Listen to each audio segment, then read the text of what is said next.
foi muito boa a discussão. Como eu sempre falo, repetir, né? Vamos repetir algumas coisas. E a maior parte da aula, acabamos não discutindo a parte de vasopressores, mas vou trazer um pouquinho disso aqui, tá bom? Até porque era assunto demais, tá bom? Então esse eu recomendo demais, é um artigo novo desse ano, acho que alguns já devem ter lido, tá bom? Cara, dá um resumão bem bom. Se você ler esse artigo, você vai estar mais ou menos ciente do que está acontecendo com o paciente, certo? Então, a definição, né? As desordens hipertensivas da obstétrica são essas. A hipertensão crônica, geralmente quando se apresenta menor do que 20 semanas, hipertensão gestacional, sem outras disfunções, e pré-eclâmpsia, que está nesse critério. Então, a hipertensão nova, sustentada, com resolução após 3 meses do parto, com ou sem características graves, mas com alguma disfunção de órgão, certo? Emergência hipertensiva na gestação, esses valores a maior do que 160 por 110, e lembrar, cara, só isso aqui já assusta a gente, que 60% da cesárea, com o paciente com pré-eclâmpsia, tem complicação. Então, essa não fugiu à regra, né? Essa aqui lê um livro, bem dizer todinho. Aí eu achei legal essa tabela, não vou falar toda ela, mas só citar que ela resume bem quais são as alterações que a gente pode encontrar num paciente com ou sem sinais de doença grave, né? Então a gente viu ali na primeira hipertensão os valores primeiro de critério diagnóstico e depois, quando você tem um curto intervalo de mais de uma medida maior do que 160 por 110, já considera de gravidade. Quando está nesse valor, já indica até o parto. Os sinais neurológicos do sistema nervoso central são todos graves, né? Cefaleia nova, refratária, hiperreflexia, no caso desse paciente vetéria, hiperreflexia por causa do magnésio, né? Essa cefaleia reversível posterior, que tem um edema vasogênico, principalmente na região posterior do cérebro. Sistema circulatório, você vai ter uma alteração da função cardíaca, pode ser com ou sem fração de ejeção reduzida. E no caso dessa paciente, apesar dela não ter sido um problema durante ali a internação dela assim, mas no final ela acabou evoluindo com diminuição da fração de ejeção, né? Renal, proteinúria, quando você é maior do que 5 gramas 24 horas é considerada grave, e essas alterações, a creatinina dessa paciente estava 1,53, né, maior do que o valor que a gente considera já para sinal de gravidade. Hepáticos são sinais de ruptura, alguns sintomas e sinais de ruptura, assim como enzimas hepáticas elevadas, que vai dar o critério aí para a HELP, junto com a plaquetopenia, né, e a plaquetopenia diagnóstica menor do que 150, grave menor do que 100. Então, tanto síndrome HELP quanto plaqueta menor do que 50 também é gatilho para o parto, né? E aí as alterações da placenta / feto, com alterações de Doppler, retardo do crescimento intrauterino. E aqui são as considerações, eu achei legal que ele trouxe também as considerações na última coluna do seu manejo, porque assim, cara, esse paciente que vai com pré-eclâmpsia normal e tal, você não vai ter contato com ele.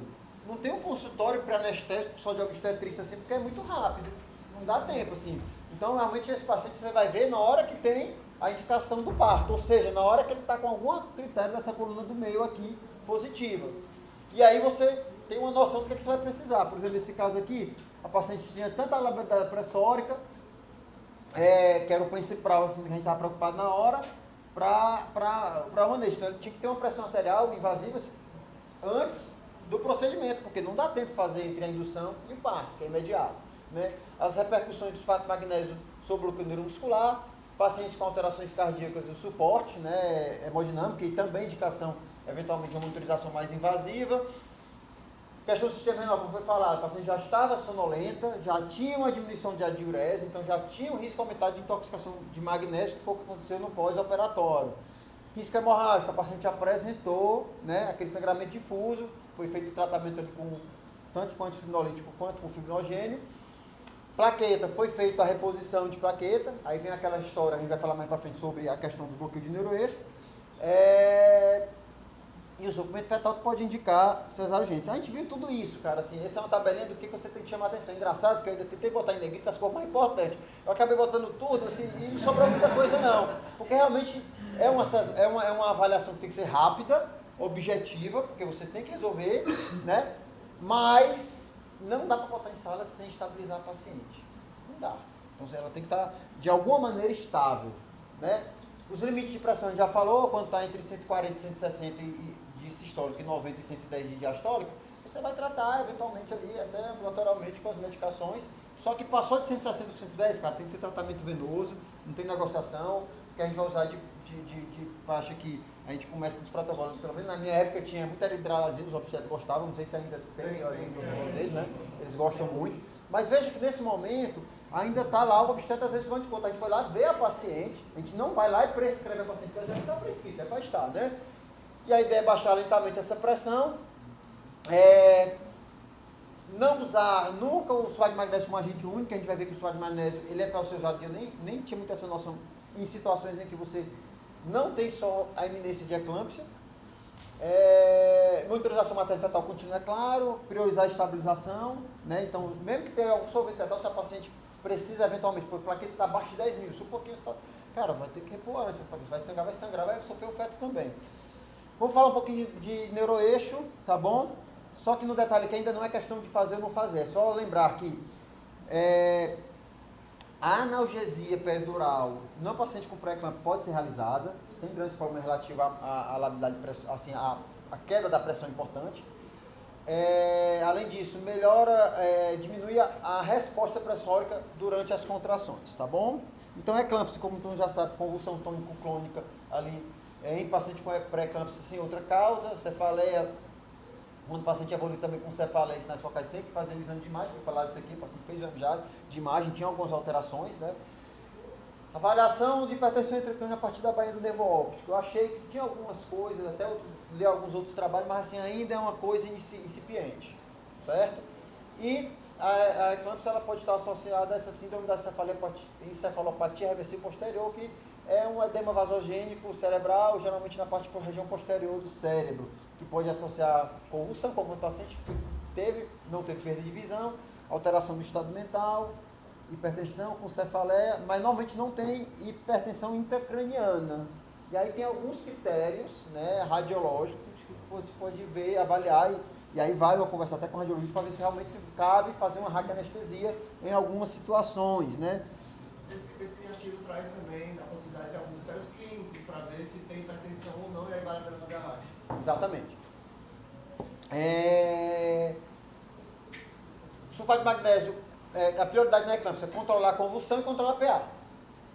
Né? Então, controlar a convulsão, o sulfato de magnésio é a melhor opção, porque é o que menos altera o sensório, ou seja, você consegue fazer uma avaliação neurológica ainda assim, mas tem os problemas de intoxicação, né? Que essa paciente teve acima de 9, não foi que estava com ela, contou alguma coisa, né? Sim.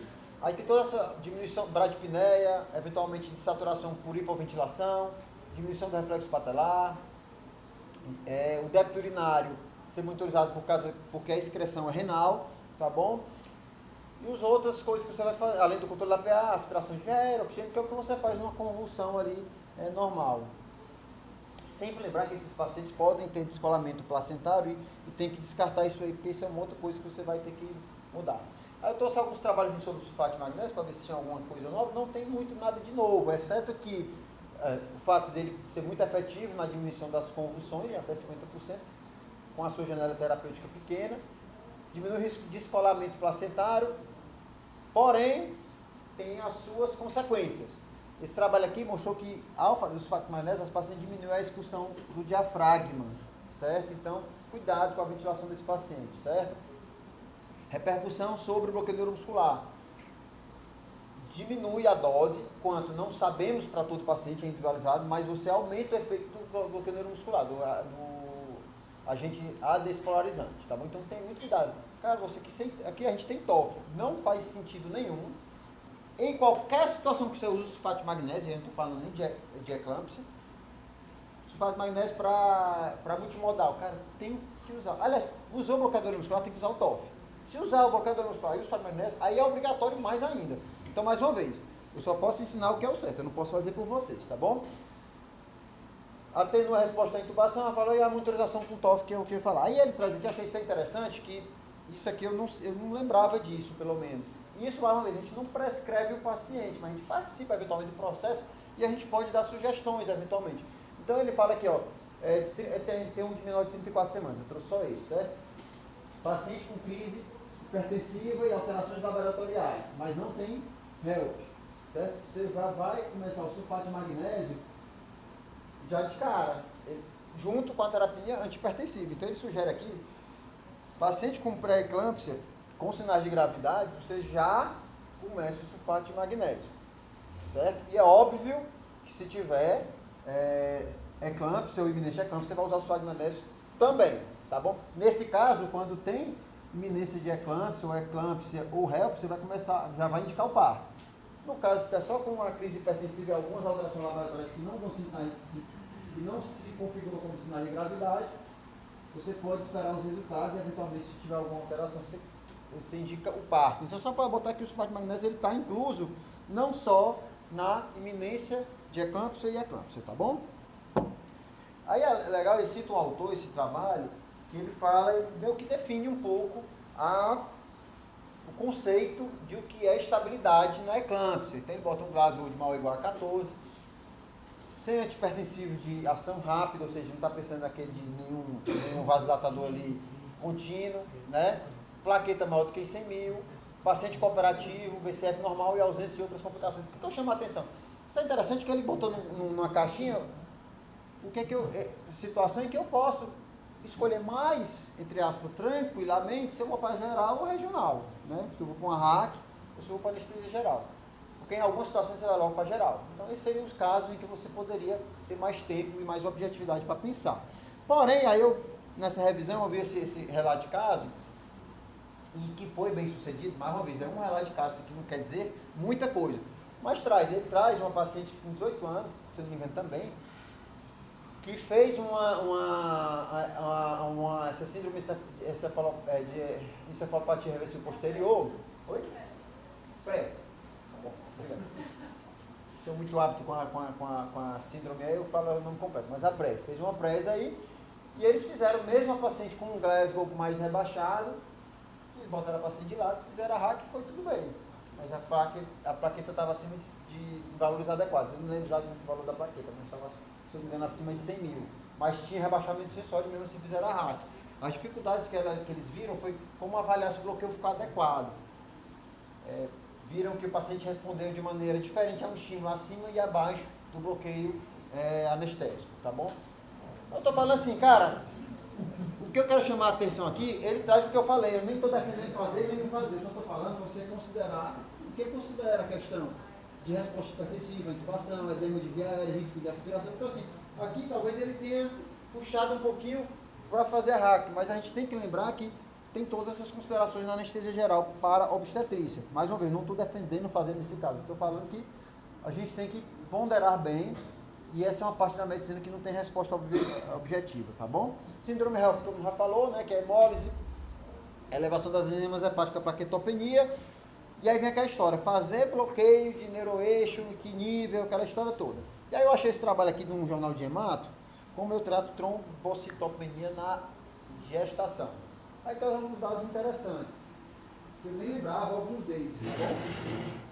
Ele traz que na gestação, 10 a 12% das gestações trazem trombocitopenia que é abaixo de 150, tá bom? 1% abaixo de 100 mil. Então, quem vai trabalhar com obstetrícia vai pegar um casozinho e ficar com medo. Então, a gente tem que saber quais são os critérios e os limites. Como eu vou perguntar, paciente com 55 mil plaquetas, faz, não faz, de jeito nenhum, não dá para responder. Quais são os outros contextos, né? Primeiro, aí ele traz aqui as mais comuns, né, que é trombocitopenia gestacional, imune e pré-eclâmpsia. A maior parte são gestacional, que é de exclusão. Então você vai ter que descartar outras coisas.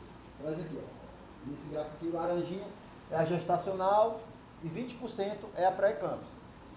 Aí ele fala da imune, que não vem imitar o caso aqui, que não tem a ver com o caso, só que ele fala que o tratamento na imune sim é corticoide e globulina. Isso aqui na pré-eclâmpsia não serve de nada, tá bom? Ele fala até de fazer um teste terapêutico antes dos 8 meses para poder tratar. E ele fala também aqui que, olha só, durante a gestação ele aceita valores próximos a 20 mil. Então, paciente grávida, com trombocitopenia imune, 25 mil plaquetas, ele fala que não tem que fazer nada. Então, ok, não está sangrando, não estamos sangrando, menor de 20 mil ou sangramento. Na pré-eclâmpsia, que é o nosso caso, está presente 3 a 4% das gestações e 20% faz plaquetopenia abaixo de 150 mil, certo? E aí, muitas vezes, na pré-eclâmpsia, vocês sabem que o tratamento para pré-eclâmpsia é um tratamento assim, o protocolo para pré-eclâmpsia inclui AS, né? O paciente tomar AS no diagnóstico. Então, isso é um outro fator que a gente tem que botar na nossa balança na hora de decidir o manejo dessa paciente. E aí, esse aqui é de 21, esse trabalho bem legal esse aqui, tá? Bem legal mesmo. Ele traz aqui a incidência geral de hematoma e neuroeixo. 1 para 200 a 250 mil. É muito raro em pacientes normais. Tá bom? Ele sugere, não tem trabalho, falando que se você for fazer uma situação de valor de plaqueta ali limítrofe, preferir a RAC. Parece uma obviedade, mas a gente tem que lembrar que a chance de você fazer um hematoma é menor com a RAC, apesar disso não ser caracterizado em ensaios clínicos, tá bom? A maioria dos hematomas aconteceram com plaqueta abaixo de 50 mil. Por isso que eu digo que abaixo de 50 mil eu não faço nem a procura. Realmente eu não tenho respaldo abaixo de 50 mil a acessar o número dos pacientes. Não tenho. Abaixo de 50 mil, assim, se o cara nem chegando com a faca, eu faria. Porque realmente eu não tenho respaldo. Zero. E aí ele traz, a partir de uma análise estatística, que não me pergunte como é, ele traz o risco de hematoma espinhal com os níveis de plaqueta. Ele bota que abaixo de 50 mil, a chance é de 9%, um em cada 10 mais ou menos. Ainda assim, não é um absurdo dentro de outras condições que podem ser de pior risco ou de maior risco. 50 a 70 mil, 2,6%. Maior do que 70, 0,19%. Então, isso aqui dá um respaldo para a gente, não é nem um respaldo, dá uma possibilidade, assim, melhora a gente pesar os riscos e benefícios de cada técnica. Então, voltando, o paciente está com 60 mil, certo? Tem um verifício, o suspeito verifício está com um bócio, cara, eu vou passar para o paciente entre duas opções. Uma possibilidade do paciente vai acordar, ela vai ter que aceitar. Outra possibilidade é fazer a RAC dentro desse risco. E ele traz que pacientes com, e aí é interessante que ele traz, depois vocês vão ver a conclusão desse trabalho, que pacientes com plaqueta pré-eclâmpsia com plaqueta normal, acima de 70 mil, você tem até uma situação de hipercoagulabilidade. Abaixo de 60 mil já trazia uma diminuição dessa coagulabilidade, né? Então, transição de plaqueta quando tiver sangramento e um alvo maior do que 50 mil para cesariana. Ora, se eu quero um alvo maior do que 50 mil para cesariana e eu tenho essa incidência teórica, né, que esse autor traz, de hematoma de 2,6, cara, o paciente com VRV mais complicado, eu posso abrir a possibilidade de fazer uma RAC anestesia nesse nível de plaqueta. Lembrando, isso aqui é pesado. Via aérea, condição clínica do paciente, risco de habilidade pressórica, uma série de coisas, tá bom? O pessoal da hemato, quando tem paciente que precisa de QT intratecal ou então é diagnóstica, né? Eles mais baixos, eles pedem o pessoal da neurofuncional fazer a QT, que é correndo do curso. Às vezes até nível mais baixo, porque ele trouxe para aula. Esse trabalho aqui, ele traz níveis, não me lembro, eles fazem a gente fazer função até abaixo de 20 mil, se eu não me engano. Certo? Depois me cobre, porque, cara, se fosse trazer, tem muita coisa para falar e eu não quis botar tudo isso, mas o pessoal da hemato, eles são extremamente despreocupados com esse hematoma espinhal, talvez por desconhecido, por brincadeira. Tem algo fixo de INR? Não. Como assim? O que acontece? O INR vai entrar muito na questão da síndrome HEL, está alterado. Porque na gestante, na síndrome HEL, eles não falam muito, eu não vi em nenhum lugar falando um valor específico. Eu vou falar um pouco, não vou falar de valor, mas você vai entender já já. Transfusão de plaqueta para acessar o neuroeixo. Algumas sociedades recomendam com diferencial. A Laís acabou de falar ali, que para fazer QT intratecal, pode fazer função para diagnóstico, às vezes eles fazem para isso. Então assim, o cara é hemato, ele indica fazer. O anestesista é o cara mais que tem a maior expertise de fazer uma punção com agulha fina, mais fina, porque o pessoal usa 22, né? Por que é um absurdo fazer transfusão numa situação de risco para paciente? Eu não acho um absurdo, só para deixar claro. Mas assim, não tem resposta certa, tá bom? Então, esses autores aqui, né, eles chegam, que é uma força-tarefa de várias da sociedade, né? Ele fala de plaqueta, olha só respondendo mais ou menos o que a Ivna falou, plaquetas acima de 70 mil, sem outros fatores. Independente da causa, você não tem uma contraindicação ao bloqueio neuroeixo. Então, o que é que tinha antes? 75 a 100 mil, avalia o caso a caso. Ainda é mais ou menos assim. Porque acima de 70 mil, com outros fatores de risco, você pode contraindicar o bloqueio, tá bom? Então, considerar na outro lado da balança, você vai ter que fazer uma geral, uma paciente que eventualmente tem comorbidades, que eventualmente tem alguma complicação ali de labilidade pressórica nos momentos críticos da anestesia. A via aérea, difícil, pode se apresentar na gestante. Você pode estar no lugar que não tem material, você tinha um vídeo de laringo, você não tentou com laringoscopia direta. Então, no lugar que eu não tenho nenhum vídeo de laringo, acontece.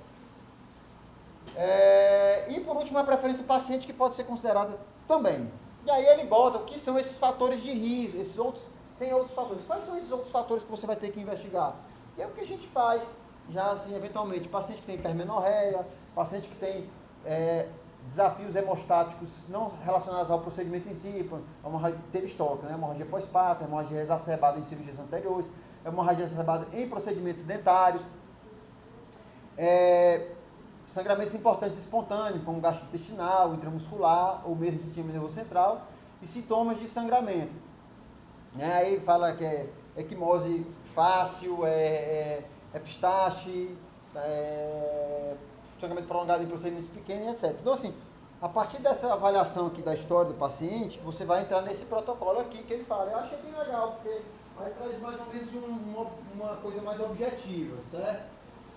O paciente tem alguma história clínica de sangramento associada à trombocitopenia ou tem coagulopatia agora, né, no momento, está sangrando pelos catéteres.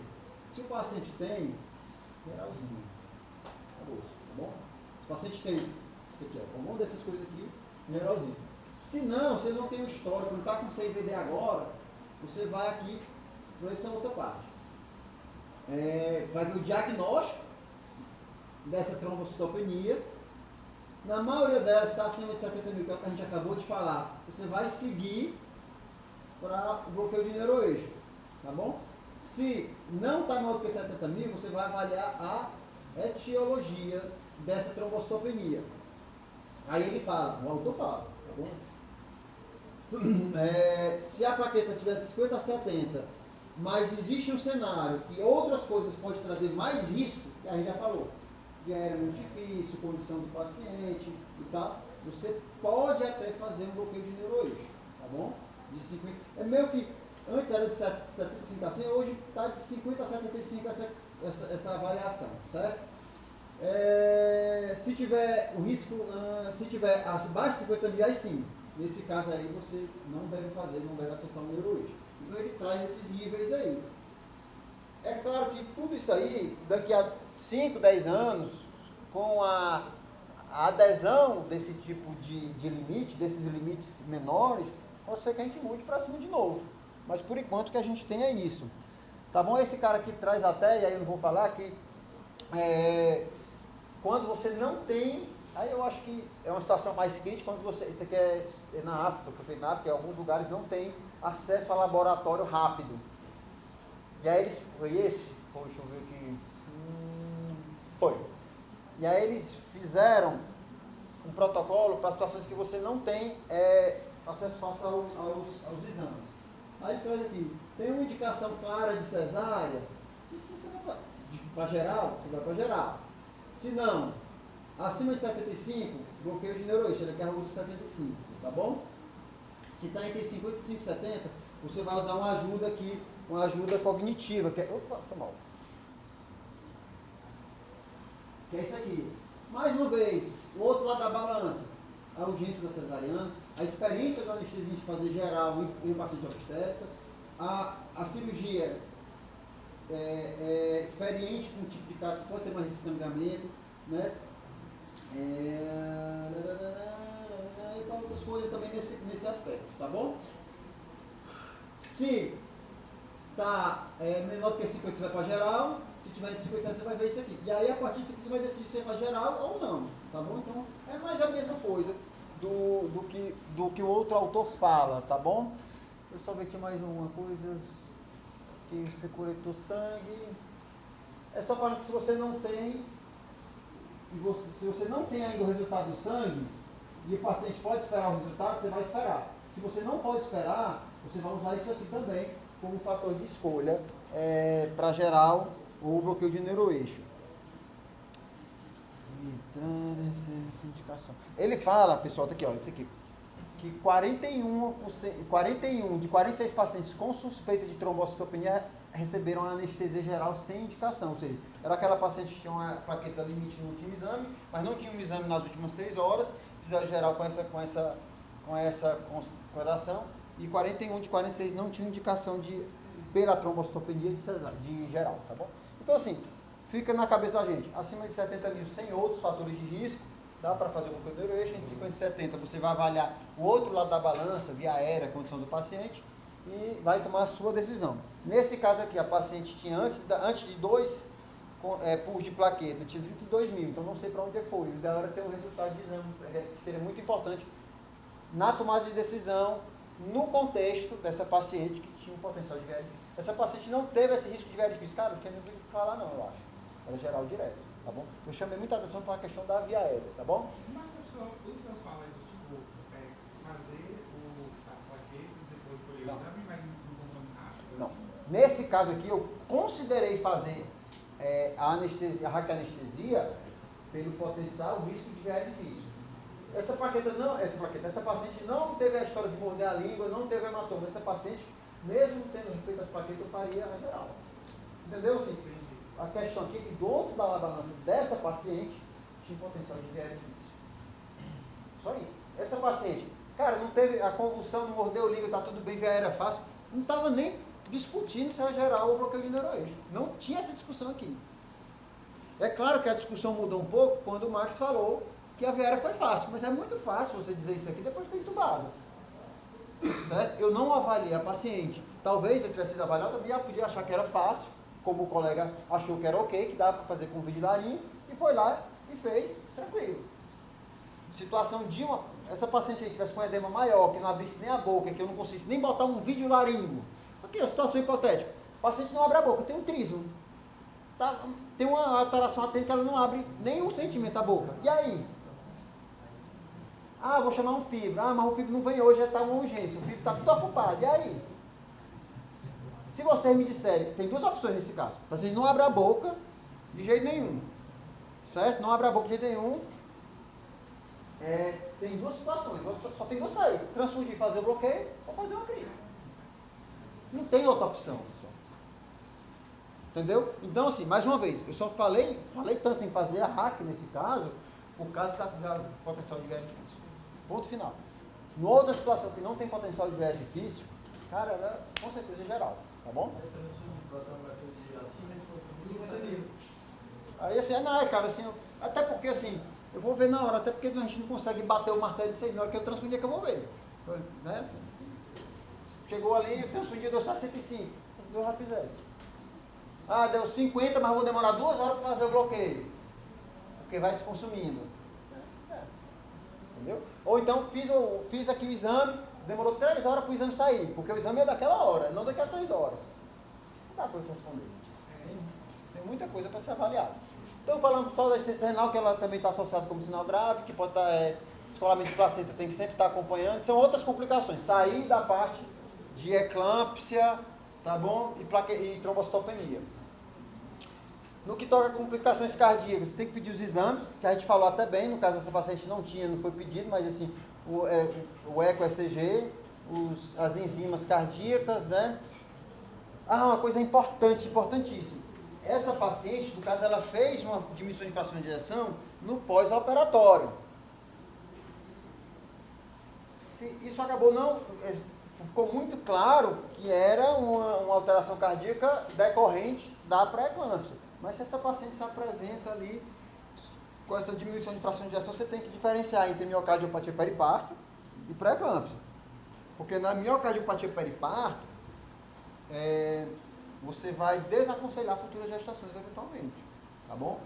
Ah, Germano, mas não é eu que faço isso. Mas você às vezes pode pedir o eco e ajudar o processo dessa paciente. Tá bom? Edema agudo, você vai tratamento igual no obstétrico e tal. Intraoperatório, fala rapidão. Posicionamento, cara, quem que fez o deslocamento uterino na hora da geral? Empurrou o útero.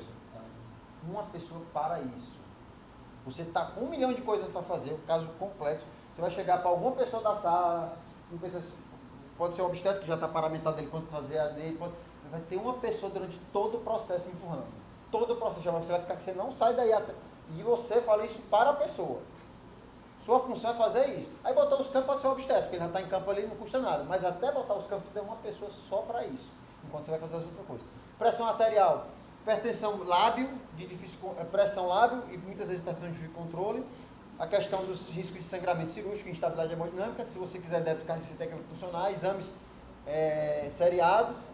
E ele fala até que sintomas e sinais neurológicos é uma indicação de aí, no contexto, você melhorar esse manejo da pressão e tem um risco de um sangramento cerebral e tal, tá bom? Plaquetopenia já discutimos aprofundadamente, tá bom? Só a questão também de lembrar que o paciente pode estar em uso de AS. Anestesia regional, esse autor fala de, se for fazer peridural, preferir anestesia sem vasopressor, porque se você já está intravascular, você tem problema. Aí vem a história do cristalóide, eu vou falar um pouquinho disso aqui, história do colloide, ouviu falar em colloide, alguma coisa? Preload, colloide? Vou falar, tá bom? Sobre o tratamento da hipotensão na cesariana, certo? O que acontece? Existia, até pouco tempo atrás, a história de fazer o preload. O preload era você injetar ali 500, 1000 ml de cristalóide antes de fazer o bloqueio de neuroeixo. O que acontece é que quando o paciente está euvolêmico, que você faz um bolus nessa quantia de cristalóide, tudo vai para o interstício. Não fica nada no vaso. Quando você tem um paciente que está hipovolêmico relativamente ou por sangramento, fica mais... Esse negócio de ficar... fica 1/4 a 1/3 do cristalóide no vaso. Isso depende. Isso não é uma regra. Isso depende da condição volêmica do paciente, certo? E aí, eles viram que e aí vou explicar a história do Gelco 18. Que o melhor para fazer é o colloide, ou seja, é você fazer a infusão do cristalóide durante a instalação de bloqueio. Ora, Germano, tu está falando então que eu tenho que fazer o colloide, que é a infusão do cristalóide durante a instalação do bloqueio. Vai fazer isso com o Gelco 22? Não vai fazer. Então não tem... Por causa disso, eu sou categórico em fazer. E aí como é que funciona a primeira... Depois que eu bloqueio, cara, é aberto. O soro é aberto. Eu boto o antibiótico no primeiro soro de 500, porque esse povo vai correr antes de começar a cesárea. Eu estou falando nesse caso é um caso à parte, tá bom? Assim, em geral, no dia a dia, certo? Então diminui o uso de vasopressor, aumenta a RAC aumenta a pressão arterial média 20 minutos após o bloqueio e diminui náuseas e vômitos, tá bom? Então, vantagem, por isso que eu sempre entro na cesárea com gel com no mínimo 18. Hipotensão. Primeiro. Oi? Assim, a ontazetrona, ela é usada também para diminuir caso Nessa hora. por causa do bloqueio dos receptores serotonina. Nessa hora você está preocupado, mais do que está preocupado. Nessa hora, a náusea e vômitos, ela é um sinal de hipoperfusão, de hipotensão, de baixo débito. Do mesotéricos. Porque diminui a ondacetrona. Claro, assim, eu acho que você pode fazer antes, mas assim, eu tenho medo de fazer, como eu faço soro muito rápido, eu tenho medo de fazer muito rápido esse ondacetrona, certo? Mas assim, dá para fazer, você botar no soro de 500, mas eu não vejo, eu não faço isso na prática. Já ouvi falar, já li sobre o assunto, dos antagonistas de serotonina fazer isso, mas assim, oi? Diminui. E já vi a bula do Nalzedron fala que você pode fazer até 32 mg em bola sem risco. Quanto? 32. Teve uma ex-residente aqui que fez nela mesma. Ela teve palpitação. Nalzedron, 32. A bula fala em 32. Eu acho assim, não sei. Vou te falar isso. Ondacetrona versus diminuição de hipotensão. Não tenho dados, assim, não existe. Eu não li muito sobre o assunto. Se quiser fazer, não é um problema, não. Chegar, já não quero fazer ondacetrona para diminuir. Faça. Não tem problema, não. Tá bom? E aí, vasopressor versus anestesia obstétrica. Isso aqui, cara, é uma novela que eu vim falando um pouquinho na sessão conjunta da SAEC. São algumas revisões aqui de 2018. Fenilefrina versus efedrina. E foi essa revisão sistemática que botou que a efedrina aumenta risco de acidose fetal a partir da gasometria do cordão umbilical. Então, a partir daí, criou-se uma versão na obstetrícia, a efedrina. E realmente hoje, quem faz mesmo obstetrícia baseada em evidência evita a efedrina. É proscrito? Cara, entre fazer e não fazer hipotensão, eu prefiro usar a efedrina, certo? Aí esse aqui já são trabalhos, revisões plus, revisões esquemáticas, comparando a nora com a fenilefrina. Problema, fenilefrina, nos hospitais aqui eu só conheço um hospital aqui em Fortaleza que tem. Então acaba sendo uma coisa mais etérea, mas se mostraram semelhantes, certo? Exceto do que a nora diminuiu a incidência de bradicardia. Porque a nora, apesar de a gente saber que é mais alfa, ela tem alguma afinidade por beta. E talvez isso tenha feito essa diminuição de bradicardia. Veja aqui que o pH foi exatamente o mesmo, tanto com nora quanto com fenilefrina. Isso para tratamento. Então, assim, preferir nora ao invés de efedrina a partir dessa revisão de 2018. Profilaxia. A maioria das pessoas que fazem obstetrícia faz alguma dose de vasopressor. Não dizer a maioria não. Algumas pessoas. Eu também nunca fiz essa pesquisa, mas eu gosto de fazer sempre algum grau de vasopressor imediatamente após o bloqueio para fazer algum grau de profilaxia, certo? Esse trabalho comparado nora com fenilefrina. Mais uma vez a nora ganhou na diminuição de bradicardia e na diminuição até de hipertensão, porque como é uma dose profilática, pode causar hipertensão, tá bom? Então a nora foi mais adequada. Eu não lembro a média das doses de nora nesse trabalho, tá bom? É esse trabalho. Oi? Mas isso aí é assim, alguns são contínuos, alguns são embólicos. Eu não peguei em detalhe das doses desse trabalho. Realmente eu gosto, quando eu leio uma revisão esquemática, eu gosto de ver como é que é feito desenho de cada trabalho. Eu acho que foi esse que ele não trouxe a metodologia. Às vezes a metodologia dos trabalhos citados vem em suplemento. E às vezes a gente não tem acesso. Eu acho que foi esse que eu fui atrás e não achei a dose que a maioria dos trabalhos citaram, tá entendendo?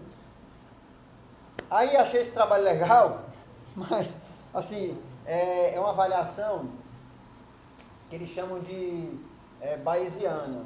Cara, eles pegam, por exemplo, aqui, ó. Esse trabalho aqui comparou nora com fenilefrina. A partir desses dois trabalhos, esse comparou fenilefrina com efedrina, certo? E esse, fenilefrina com nora. A partir dessas duas revisões, ele consegue, a partir de análise estatística, fazer uma comparação de fenilefrina com efedrina. Certo? Assim, tipo, são detalhes estatísticos que me fogem, tá bom? Aí ele chegou que as doses para prevenção, são essas doses altíssimas, né, de efedrina, assim, altíssimo para um bolo, você vai fazer 20 gramas aqui de efedrina numa torada só, né? Nora, ok, né? Nora 8, como vocês gostam, né? Para 2 ml, né? Fenilefrina não tem um acesso. E aí, assim, essas são as doses que diminuem a hipotensão, porém, a fenilefrina, mais ou menos na mesma dose acima, causou, como medicação preventiva, causou muita hipertensão.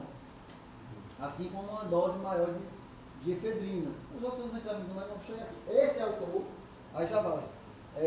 Esse autor fala que as doses ótimas para profilaxia seria efedrina 5 a 10 e nora 3 a 16. Então, se você quer ser bem adequado se adequar bem ao que fala a literatura hoje, é a nora nessa dose aí em bolos, tá bom? Daqui comparar. Eu trouxe essa aqui porque agora é infusão contínua, fica difícil a gente comparar. Ele comparou infusão contínua de nora com metaraminol, que é o araminho que a gente usa. Ele achou que eram semelhantes os resultados. Então, assim, eu posso inferir, para prevenir, então eu posso inferir que o metaraminol seria semelhante à nora, não sei. Mas essa aí é só um trabalho, não é uma revisão sistemática, é só um ensaio clínico, tá bom? Então traz que não é inferior, o metaraminol não é inferior à nora, tá bom? Inclusive pH, pronto, só mostrando aqui que só o metaraminol que teve frequência um pouquinho cardíaca um pouquinho menor, porque tem mais efeito puro alfa do que a nora, tá bom? Acabando, então falamos da técnica anestesia por neuroeixo, dos vasopressores, como é que está a literatura hoje. Anestesia geral, falando tudo isso, as indicações são essas, né? Questões hemodinâmicas, de coagulação, alterações de paciente que não consegue, ciência cardíaca consegue ficar deitado, não tem nem o que dizer, vai fazer geral, né? Alteração do sensório, Manejo pressório, já falamos disso aí, que a pressão arterial antes da cirurgia, antes da indução seria mais adequada. Viário difícil, falamos que a decisão entra também no local que a gente está, ou seja, se a gente está num lugar que não tem acesso a dispositivo de viário difícil, não tem ajuda, você está, por exemplo aqui, está no Gonzaguinha do Zé Walter, eu não sei se tem 2 obstetristas, essa paciente veio de lá, né? Então, se estava lá e não tem ajuda, cara, você vai ter que ver o que é que você vai fazer de acordo com o que você tem, né? Questão do risco de broncoaspiração, a compressão de quicóide, falamos tirar a compressão de quicóide em dificuldade de ventilação, intubação e passagem de máscara laríngea, dispositivo esteroglótico. Opioide, cara, vai fazer, decidiu fazer a indução com um opioide de efeito mais demorado, que não seja o remifentanil, cara, você tem que avisar para o neonatologista. Ó, cara, fiz um opioide aqui, pode pegar o naloxone e preparar aí para fazer, porque vai precisar, tá bom? O efeito do sulfato de magnésio sobre o bloqueio do nervo muscular, já falamos exaustivamente, né, que aprofunda o bloqueio do nervo muscular. E sempre que você for converter para geral, você tem que ter cuidado de fazer alguma coisa antes, repor volume antes, porque esses pacientes são muito lábeis, vasodilatam eventualmente de maneira muito rápida, né? A hemorragia pós-parto não vai entrar muito no mérito, só lembrar que além da ocitocina tem outros uteratônicos que podem ser utilizados, mas no caso da pré-eclâmpsia evitar a ergometrina, porque pode fazer uma crise hipertensiva, isso aqui é bem grave, faz edema agudo, o paciente eventualmente até para, tá bom? Calcinormotemia é a base da coagulação, né? Hemoderivados, lembrar que o alvo de fibrinogênio na obstetrícia é maior do que na população não obstétrica, tá bom? E pedir eventualmente um tromboelastograma. Só isso aqui fala pós-operatório, a questão do AINES versus insuficiência renal, então você deve evitar, mas também o tramadol que pode predispor a convulsão, você também deve evitar. Acabamos não discutindo isso no caso de analgesia pós-operatória, mas aí caberia fazer algum bloqueio, então a gente acabou não discutindo isso, mas caberia fazer tanta coisa, né? Esqueci. Foi filtrada ferida, né? Mas você pode fazer os bloqueios de faciais, né? Aí é só a figurinha mesmo para ilustrar, que é o cuidado da anestesia, que normalmente a gente entra no cuidado quando é indicado, quando tem alguma lesão importante de órgão-alvo, e é indicado a avaliação anestésica para proceder à anestesia, que tem que ser no tempo correto, no lugar correto, ou seja, aqui foi no centro cirúrgico, tem mais gente para ajudar, via aérea, do jeito, da indicação correta, nesse geral ou bloqueio de neuroeixo, com as pessoas certas, né? Se botar qualquer obstétrico para fazer, eventualmente ele não vai dar conta de tratar uma hemorragia, eventualmente até ligar a uterina se for o caso. Acho que era isso, pessoal. Valeu demais.